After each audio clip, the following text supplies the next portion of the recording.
Trading में demand और supply एक बहुत ही इंपॉर्टेंट कंसेप्ट है। इनके बिना मार्केट मूव ही नहीं कर सकता।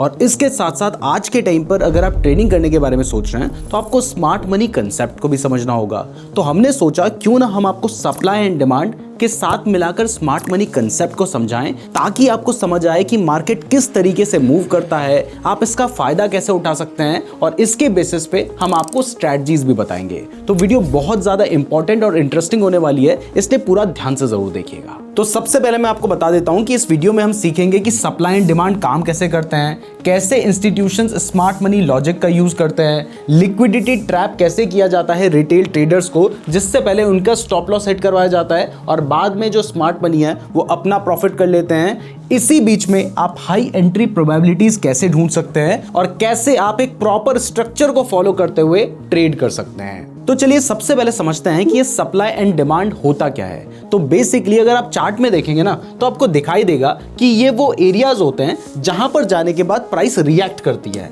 यानी सप्लाई एंड डिमांड से हम ये पता कर सकते हैं कि यहां पर आने के बाद प्राइस में कुछ ना कुछ तो होगा, प्राइस वही की वही नहीं रहेगी, कोई ना कोई रिएक्शन हमें देखने को मिलेगा।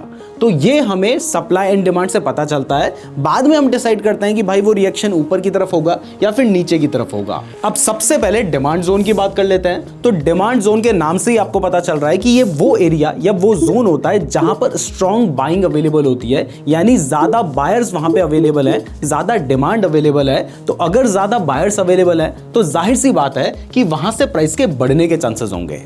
और इसका उल्टा अगर सप्लाई जोन की बात करें तो इसका मतलब होता है कि वहां पर ज्यादा सप्लाई यानी ज्यादा सेलर्स मार्केट में अवेलेबल है, ज्यादा लोग वहां पर मार्केट में सेलिंग कर रहे हैं। अगर ऐसा है तो जाहिर सी बात है कि वहां पर प्राइस के गिरने के चांसेस होंगे। अब यहां पर आप ध्यान से देखिए, आपको दो चार्ट नजर आ रहे हैं। आपको पहले चार्ट में दिखाई दे रहा है कि प्राइस थोड़ा सा ऊपर गई, फिर नीचे आई, इस लेवल पे आने के बाद प्राइस वापस बढ़ गई, फिर दोबारा से ऑलमोस्ट इसी लेवल के पास आई और यहां से प्राइस ऊपर बढ़ गई। तो हमें दिखाई दे रहा है कि दो बार सेम लेवल से या सेम एरिया के पास से प्राइस ऊपर गई है। तो इसका मतलब है कि यहां पर ज्यादा बायर्स अवेलेबल हैं, यानी ये एक डिमांड जोन है। तो अगर दोबारा कभी प्राइस इस लेवल के पास आती है तो प्राइस के बढ़ने के चांसेस हो सकते हैं। वो हम आगे पता करेंगे जब हम स्मार्ट मनी कंसेप्ट को भी इसके साथ जोड़ेंगे कि एक्चुअल में बढ़ेगी या फिर ये सिर्फ एक धोखा है। इसका उल्टा यहां पर आपको दिखाई दे रहा है सप्लाई जोन। सप्लाई जोन वो एरिया होता है जहां पर जाने के बाद प्राइस गिरती है। क्यों गिरती है? क्योंकि ज्यादा सेलर्स अवेलेबल है। तो आप देखिए पहले प्राइस थोड़ा बढ़ रही थी लेकिन इस एरिया पे जाने के बाद नीचे आ गई, फिर से प्राइस थोड़ा सा उसने बढ़ने की कोशिश की लेकिन ऑलमोस्ट उसी एरिया के आसपास आने के बाद प्राइस वापस से तेजी से नीचे गिर गई। क्यों गिरी? क्योंकि इस एरिया के आसपास ज्यादा सेलर्स मार्केट में अवेलेबल है। तो अगर तीसरी बार प्राइस इस लेवल के पास जाती है तो यहां से प्राइस के गिरने के चांसेस हो सकते हैं। होगा या नहीं वो स्मार्ट मनी कंसेप्ट को लगाकर हम देखेंगे। अब यहां पर मैं आपको एक इंपॉर्टेंट चीज बता देता हूं। देखिए हर एरिया जहां पर जाने के बाद प्राइस बढ़ी है उसको आप डिमांड जोन नहीं कह सकते हैं। आप उसी को डिमांड जोन कहेंगे जहां पर आपको एक बड़ा अपसाइड का मूव देखने को मिला है। इसका उल्टा हर एरिया जहां से प्राइस नीचे गिर रही है आप उसको सप्लाई जोन नहीं कहेंगे, आप उसको ही सप्लाई जोन कहेंगे जहां से आपको एक इंपल्सिव मूव देखने को मिला है, जैसे कि यहां पर आपको दिखाई दे रहा है। तो ये चीज का आपने जरूर ध्यान रखना है। लोग बहुत ज्यादा कंफ्यूज होते हैं, जहां से थोड़ा सा भी उन्हें मूवमेंट देखने को मिला उसको ही वो डिमांड या सप्लाई जोन समझ लेते हैं। अब अभी तक आपने ये बेसिक समझ लिया है, तो अब हम क्या करते हैं, अब थोड़ा सा चार्ट पे समझ लेते हैं कि ये डिमांड एंड सप्लाई जोन आप मार्क कैसे कर सकते हैं। तो सबसे पहले इतना आपको क्लियर है कि जब भी आपको कोई स्ट्रॉन्ग मूव देखने को मिलता है अप साइड में तो आपने क्या करना है, आपने वहां पर अपना डिमांड जोन मार्क करना है। और जब भी आपको नीचे की तरफ पे एक इंपल्सिव मूव देखने को मिलता है तो वहां पर आपने क्या करना है, वहां पर आपने अपना सप्लाई जोन मार्क करना है। लेकिन ये डिमांड एंड सप्लाई जोन ऐसा नहीं है कि कहीं पे भी मार्क कर दोगे। तो एग्जैक्टली कहां पर मार्क करोगे? तो इसके लिए एक थंब रूल ये है कि जब भी आपको दिखाई दे रहा है कि एक स्ट्रॉन्ग अप साइड का मूव आया है तो आपने क्या करना है कि जब अप साइड का मूव आया है तो जो लास्ट रेड कैंडल होगी, अप साइड का मूव ग्रीन कैंडल से आएगा, तो जो लास्ट रेड कैंडल होगी आपने उसके हाई और लो से लगते हुए एक एरिया ड्रॉ कर लेना है जो कि आपका डिमांड जोन होगा। अब आप कहोगे कि भाई यहां पर जो मेरी लास्ट रेड कैंडल है उसका हाई तो यहां पर है जो कि ऑलमोस्ट ठीक है, लेकिन जो लो है वो तो यहीं पर है, तो फिर आपने यहां तक का एरिया क्यों मार्क किया?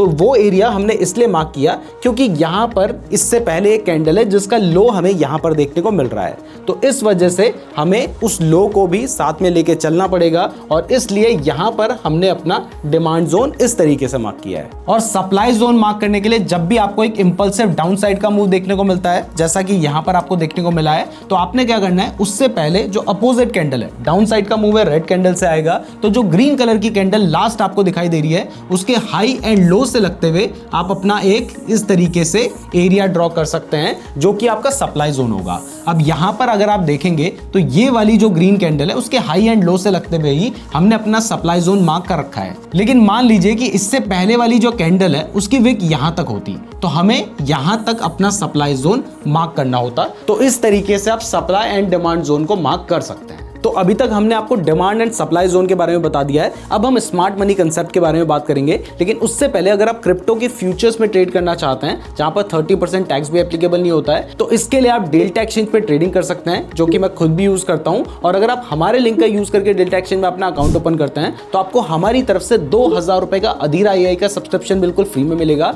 इसके लिए नीचे डेल्टा एक्सचेंज का लिंक भी डिस्क्रिप्शन में मिल जाएगा और साथ ही नीचे गूगल फॉर्म का भी लिंक डिस्क्रिप्शन में दे रखा है, उसको भी जरूर फिल कर लीजिएगा। अब चलिए स्मार्ट मनी कंसेप्ट को समझते हैं। तो स्मार्ट मनी कंसेप्ट है क्या, इसके ऊपर हमने एक डिटेल्ड 1 घंटे का कोर्स बना रखा है जो कि फ्री में हमारे YouTube चैनल पे अवेलेबल है। बहुत ही इंपॉर्टेंट कोर्स है, उसको जरूर देख लीजिएगा क्योंकि उससे आपको समझ आएगा कि मार्केट को किस तरीके से मैनिपुलेट किया जाता है और आज के टाइम पर आप कैसे स्मार्ट मनी कंसेप्ट का यूज करके सही डायरेक्शन में ट्रेड ले सकते हैं। लेकिन यहां पर मैं आपको थोड़ा बहुत आइडिया दे देता हूं। तो स्मार्ट मनी कंसेप्ट हमें बताता है कि किस तरीके से जो बड़े प्लेयर्स हैं वो मार्केट को मूव करते हैं। बड़े प्लेयर्स का मतलब है बड़े बड़े बैंक्स, हेज फंड्स, बड़े बड़े इंस्टीट्यूशंस, वो अपने हिसाब से मार्केट को मैनिपुलेट करते हैं, जिसके लिए उन्हें लिक्विडिटी चाहिए होती है। ये लिक्विडिटी क्या होती है आगे बताऊंगा।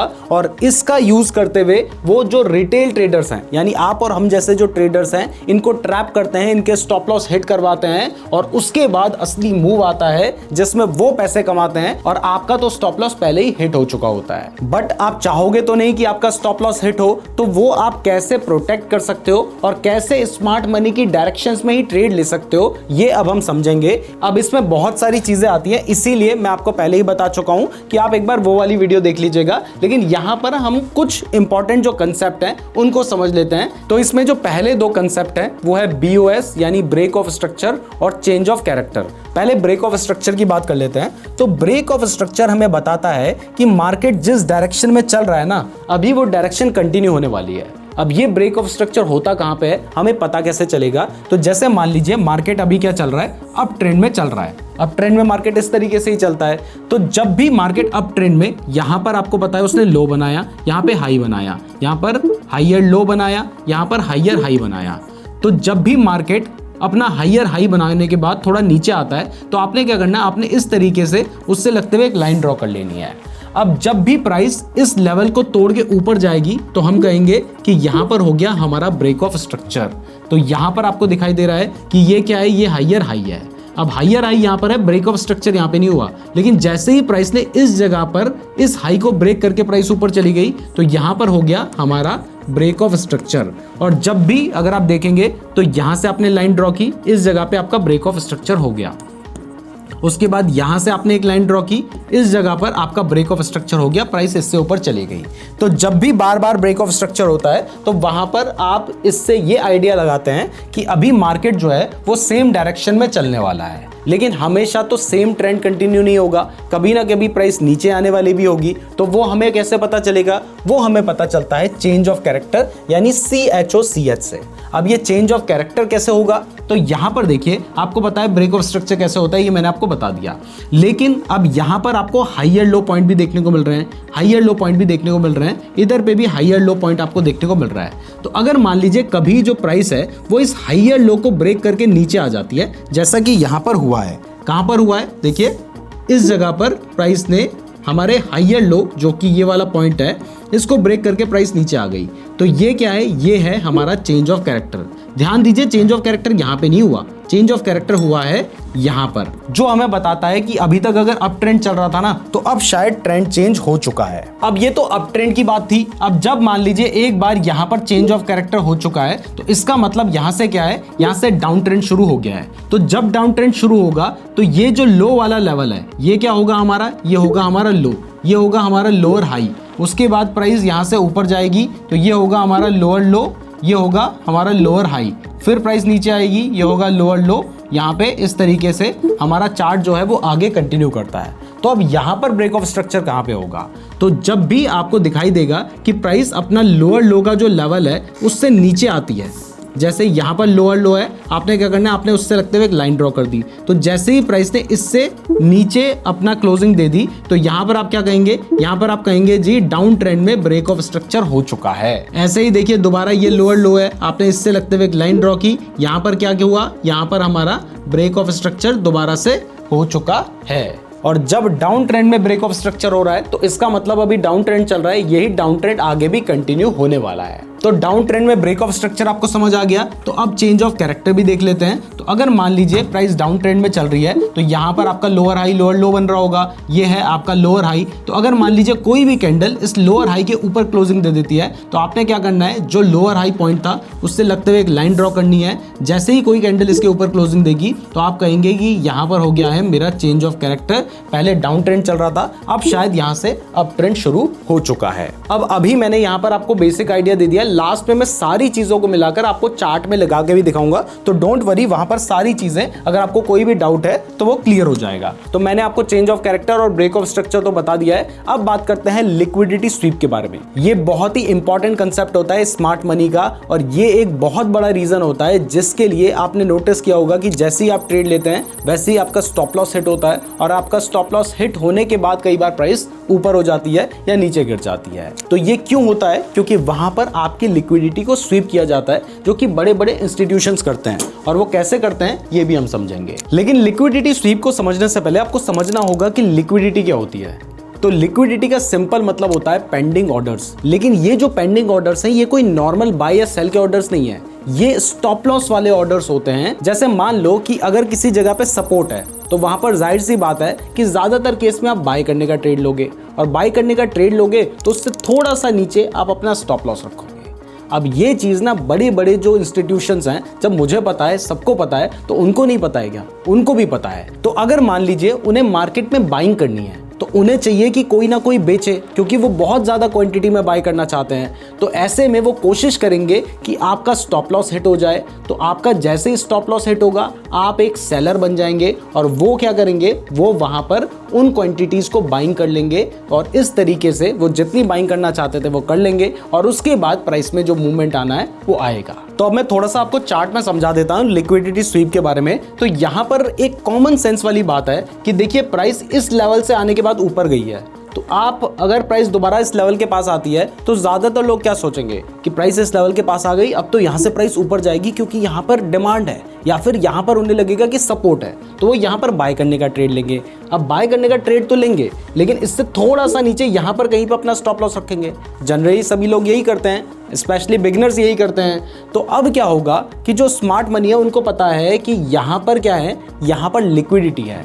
तो देखिए आगे चलकर क्या होता है, ये वाली जो कैंडल है इसमें प्राइस थोड़ा सा इसके नीचे जाती है, तो थोड़ी बहुत लिक्विडिटी तो यहीं पर स्वीप हो गई होगी। लेकिन इस जगह पर भी एक नई लिक्विडिटी आ गई होगी, जहां पर बहुत सारे लोगों को लग रहा होगा कि प्राइस इससे नीचे नहीं जाएगी, तो वो यहाँ पर बाय करने का ट्रेड लेंगे, इससे थोड़ा सा नीचे अपना स्टॉप लॉस रखेंगे। और उसके बाद क्या होता है, उसके बाद देखिए यहाँ पर एक कैंडल बनती है जो बहुत नीचे तक जाती है, बहुत सारे लोगों के स्टॉप लॉस हिट होते हैं, और उसके बाद आप देखिए जो बड़ा मूवमेंट है वो इसके बाद आता है। यानी लिक्विडिटी स्वीप में लोगों के स्टॉप लॉस पहले हिट करवाए जाते हैं, और उसके बाद प्राइस में आपको मूवमेंट देखने को मिलता है। अब ये जो लिक्विडिटी का मैंने एग्जांपल दिया था कि भाई प्राइस सपोर्ट के पास आती है या फिर प्राइस ने लो बनाया है, उससे थोड़ा सा नीचे आपको लिक्विडिटी देखने को मिलती है।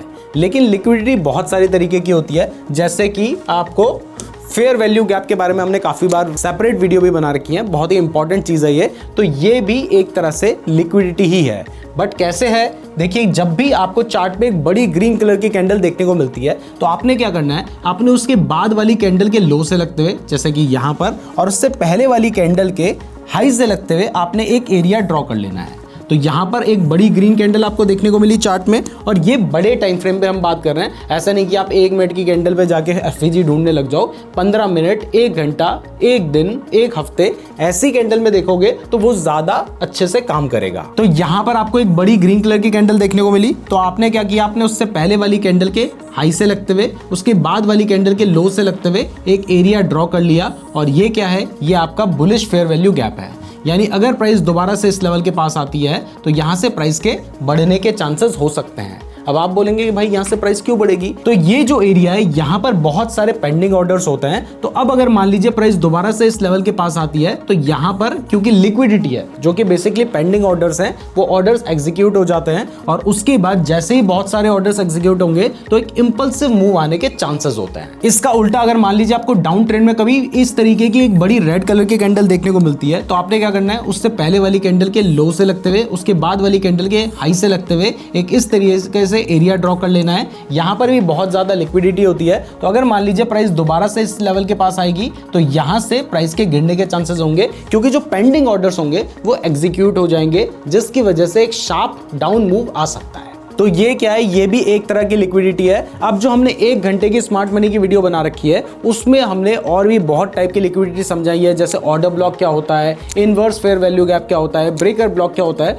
बहुत सारी चीजें हैं। अब 1 घंटे में समझाया है तो उसमें सारी चीजें डिटेल में समझा रखी है, तो आप उस वीडियो को देख लीजिएगा। फिलहाल हमने आपको 2 चीजें क्लियर कर दी हैं। तो अब हम यहां पर बात करते हैं कि कैसे आप डिमांड एंड सप्लाई और स्मार्ट मनी कंसेप्ट को मिलाकर अपने ट्रेड को काफी ज्यादा एक्यूरेट कर सकते हैं, और इवन बहुत ही अच्छे एक्यूरेट ट्रेड ले सकते हैं। अब ये जो डिमांड एंड सप्लाई है और एसएमसी है, ये दोनों मिलकर इतना पावरफुल कॉम्बिनेशन पता है क्यों बनाते हैं? इसलिए बनाते हैं क्योंकि डिमांड एंड सप्लाई आपको बताता है कि कहां पर आपको ट्रेड लेना है, लेकिन जो एसएमसी है वो आपको बताता है कि एग्जैक्टली कहां पर ट्रेड लेना है और किस टाइप का ट्रेड लेना है। इसलिए अगर आप इन दोनों को मिला के देखेंगे तो आपके जो ट्रेड्स होंगे वो काफी ज्यादा एक्यूरेट हो सकते हैं, और आपके स्टॉप लॉस कम से कम हिट हो सकते हैं, क्योंकि जो स्मार्ट मनी यानी जो बड़े बड़े हेज फंड्स हैं, आप उनके साथ मिलकर ट्रेड ले रहे हैं, तो उनके साथ ही प्रॉफिट कमाने के जो आपके चांसेस होंगे वो भी बढ़ जाएंगे। तो चलिए अब दोनों को मिला के देखते हैं, लेकिन दोनों को मिलाने से पहले हमें समझना होगा कि मार्केट पे लिक्विडिटी कहां कहां पर अवेलेबल होती है।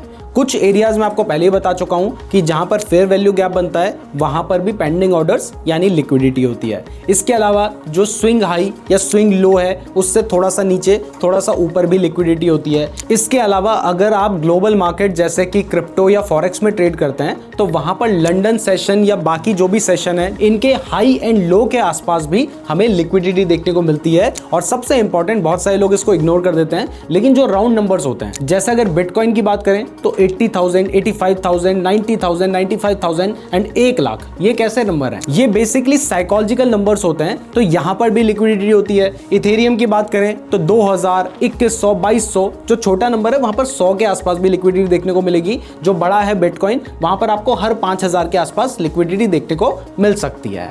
तो ये सारी जगहों पे हमें कॉमनली लिक्विडिटी देखने को मिलती है। बाकी हमने स्मार्ट मनी वाला जो कोर्स है उसमें डिटेल में बताया है। तो अब चलिए दोनों को मिलाकर हम एग्जाम्पल देखते हैं। तो अब चलिए एक एक करके मैं आपको स्मार्ट मनी कंसेप्ट और सप्लाई एंड डिमांड के कंसेप्ट को मिलाकर बताता हूं कि आप कैसे एंट्री ले सकते हैं। देखिए, सबसे पहले मैंने आपको बताया है कि swing high and swing low के आसपास लिक्विडिटी होती है। तो यहां पर देखिए, यहां पर आपको दिखाई दे रहा है कि ये एक हाई पॉइंट है, ये एक लो पॉइंट है। तो हमने क्या किया, हमने इससे रखते हुए एक लाइन ड्रॉ कर दी है। अब इसके बाद आगे जाकर आप देखिए कि क्या होता है कि प्राइस जनरली क्या होगा कि इस जगह पे लोग शॉर्ट करने की प्लानिंग कर रहे होंगे, लेकिन शॉर्ट करने के लिए प्लानिंग ठीक थी, लेकिन होता क्या है कि प्राइस इस लेवल को ब्रेक करती है, जिससे बहुत सारे लोगों को लगता है कि भाई यहाँ पे तो ब्रेकआउट हो चुका है, वो अपनी बाय करने की एंट्री प्लान करने लगते हैं, लेकिन उसके बाद अगली कैंडल में ही प्राइस उस लेवल के नीचे आ जाती है।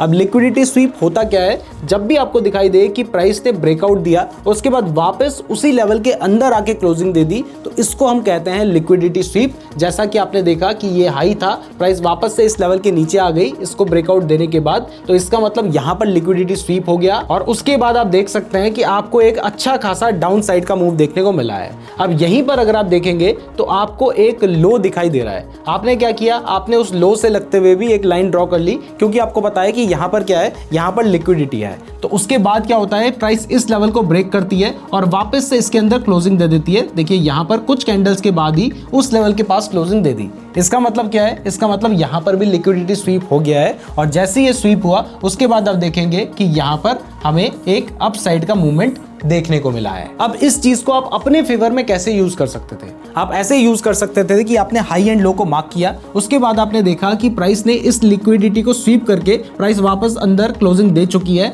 तो आप यहां पर समझ सकते थे कि यहां पर जाने के बाद अब प्राइस के गिरने के चांसेस होंगे और यहां पर आप अपनी शॉर्ट करने की एंट्री प्लान कर सकते थे। इसका उल्टा जब आपको दिखाई दिया कि यहां पर डाउन साइड की लिक्विडिटी को स्वीप करने के बाद प्राइस ने वापस इसके ऊपर क्लोजिंग दे दी है, तो यहां पर आप क्या कर सकते थे? यहां पर आप बाय करने की एंट्री प्लान कर सकते थे। अब अगर आप यहां पर ध्यान से देखेंगे तो आपको दिखाई देगा कि इस जगह पर ना एक सप्लाई भी है। हम यहां पर सप्लाई को मार्क कर देते हैं। देखिए यहां पर आपको एक सप्लाई का एरिया दिखाई दे रहा है और आपको दिखाई दे रहा है कि उसके ठीक नीचे ही लिक्विडिटी स्वीप हुआ है। तो आपको पता है कि सप्लाई के पास से लिक्विडिटी स्वीप हुआ है और यहां पर भी सप्लाई अवेलेबल है, तो फिर आप थोड़ा ज्यादा कंफर्म हो सकते थे। इसी तरीके से अगर आप यहां पर देखेंगे, आपको ये तो पता है कि लिक्विडिटी स्वीप हो गया है, आप बाय करने की प्लानिंग कर सकते हैं, लेकिन कंफर्मेशन के लिए अगर आप थोड़ा पीछे चार्ट में जाते तो आपको दिखाई देता कि यहां पर क्या है, यहां पर एक आपका फेयर वैल्यू गैप भी है। तो वो फेयर वैल्यू गैप आपने यहां पर पहले से मार्क करके रखा होता या फिर आप देख भी सकते थे। आपने देखा कि फेयर वैल्यू गैप के लिए एक बड़ी हमें ग्रीन कलर की कैंडल देखने को मिली है। उससे पहले वाली कैंडल के हाई से लगते हुए, बाद वाली कैंडल के लो से लगते हुए हमने एरिया ड्रॉ किया और ये क्या था? ये था हमारा फेयर वैल्यू गैप। और अगर आप आगे चल के देखेंगे तो बहुत आगे जाके ये जो फेयर वैल्यू गैप था, यहीं से एक मूवमेंट हमें देखने को मिला था। अब ये नेक्स्ट एग्जांपल में देखिए, यहां पर हमने क्या किया है, हमने हायर टाइम फ्रेम जैसे कि 1 घंटे के टाइम फ्रेम में हमने यहां पर क्या कर रखा है, हमने यहां पर अपना सप्लाई जोन मार्क कर रखा है। सप्लाई जोन कैसे मार्क किया जाता है वो मैं आपको पहले ही बता चुका हूं। तो हायर टाइम फ्रेम में मैंने सप्लाई जोन मार्क कर रखा था। उसके बाद में आ गया 15 मिनट के टाइम फ्रेम में। अब 15 मिनट के टाइम फ्रेम में आने के बाद यहाँ पर मैंने देखा कि जो प्राइस है वो इस जगह पर आप देख सकते हैं कि वो हायर टाइम फ्रेम का जो सप्लाई जोन है वहाँ से प्राइस नीचे को आने लगी है। अब अगर आप चाहते तो यहाँ पर भी आप शॉर्ट की एंट्री प्लान कर सकते थे, लेकिन हमेशा कंफर्मेशन का वेट करना चाहिए। तो उसके बाद हमने क्या किया, हम यहाँ से देखते हैं कि थोड़ा ही आगे जाके यानी इस पॉइंट पर चेंज ऑफ कैरेक्टर हो गया। तो चेंज ऑफ कैरेक्टर का सीधा सा मतलब है कि जो ट्रेंड चल रहा था यहाँ से आप देखेंगे तो अप साइड का ट्रेंड था, लेकिन यहाँ पर आपको दिखाई दे रहा है कि जो चेंज ऑफ कैरेक्टर हुआ है, तो इसका मतलब यहाँ से जो ट्रेंड है वो चेंज हो चुका है, डाउन ट्रेंड हो चुका है। तो आप क्या कर सकते हैं, आप शॉर्ट करने की एंट्री प्लान कर सकते हैं, लेकिन सिर्फ यहीं पे नहीं करेंगे। आपको जब दिखाई देता है कि प्राइस दोबारा से हमारे हायर टाइम फ्रेम के पास आई है, आप वहां से शॉर्ट करने की एंट्री प्लान कर सकते थे। लेकिन मीनवाइल मुझे यहाँ पर दिखाई दिया कि जो लोअर टाइम फ्रेम है, यानी जो मेरा 15 मिनट का टाइम फ्रेम था, वहां पर भी ये मेरा क्या था, ये मेरा एक सप्लाई जोन बन रखा था।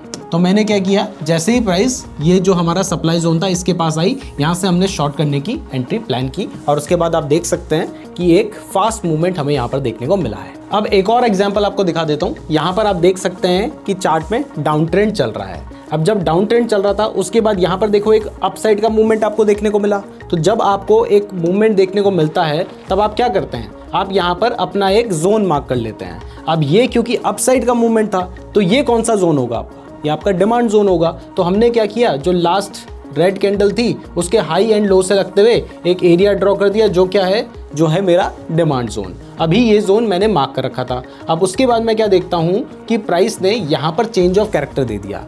मैंने ये वाले हाई से लगते हुए लाइन ड्रॉ की है और यहाँ पर जाकर मेरा चेंज ऑफ कैरेक्टर हो चुका है, क्योंकि कैंडल ने इसके ऊपर क्लोजिंग दे दी है। तो इससे मुझे समझ आया कि जो ट्रेंड है वो चेंज हो चुका है। पहले डाउन ट्रेंड चल रहा था, अब अप ट्रेंड हो चुका है। तो अब मैंने वेट करना है कि प्राइस क्या करती है, वापस से अगर डिमांड जोन के पास आती है तो मैं बाय करने की एंट्री प्लान कर सकता हूँ। उसके बाद बिल्कुल ऐसा ही हुआ, यहाँ पर हमारा चेंज ऑफ कैरेक्टर हो चुका था। थोड़ी देर बाद प्राइस हमारे डिमांड जोन के पास आई। देखिए ये था हमारा डिमांड जोन और उसके पास आने के बाद यहाँ से हमें एक अप साइड का मूवमेंट देखने को मिला है। तो इसी तरीके से आप एसएमसी को डिमांड एंड सप्लाई के साथ मिलाकर अपने ट्रेड्स प्लान कर सकते हैं। अब देखिए, अभी तो मैंने आपको एक बेसिक आइडिया दिया है। ये चीज ऐसी नहीं है कि एक बार मैंने आपको समझा दिया और आपको समझ आ जाएगी। आप जब तक खुद से प्रैक्टिकली इसको अप्लाई करके नहीं देखेंगे तब तक आपको उतनी ज्यादा क्लैरिटी नहीं आ पाएगी। तो आप खुद से इसको प्रैक्टिकली अप्लाई करके देखें। लेकिन इसके साथ ही जो हमने स्मार्ट मनी का 1 घंटे का फ्री कोर्स बना रखा है उसको भी जरूर देख लीजिएगा। वीडियो पसंद आई है तो वीडियो को लाइक और चैनल को सब्सक्राइब जरूर कर दीजिएगा। अगर आप क्रिप्टो ट्रेडिंग के लिए डेल्टा एक्सचेंज में अपना अकाउंट ओपन करना चाहते हैं तो लिंक डिस्क्रिप्शन में दे रखा है। गूगल फॉर्म का लिंक भी डिस्क्रिप्शन पे दिया है, जिससे आपको हमारी तरफ से अधिराई का 2000 का सब्सक्रिप्शन मिलेगा, तो उस फॉर्म को भी जरूर फिल कर लीजिएगा। अगर आप स्मार्ट मनी कंसेप्ट के बारे में डिटेल में जानना चाहते हैं तो ये वाली वीडियो देख लीजिएगा, और अगर आप डेल्टा एक्सचेंज को यूज कैसे करना है ये समझना चाहते हैं तो ये वाली वीडियो देख लीजिएगा। धन्यवाद।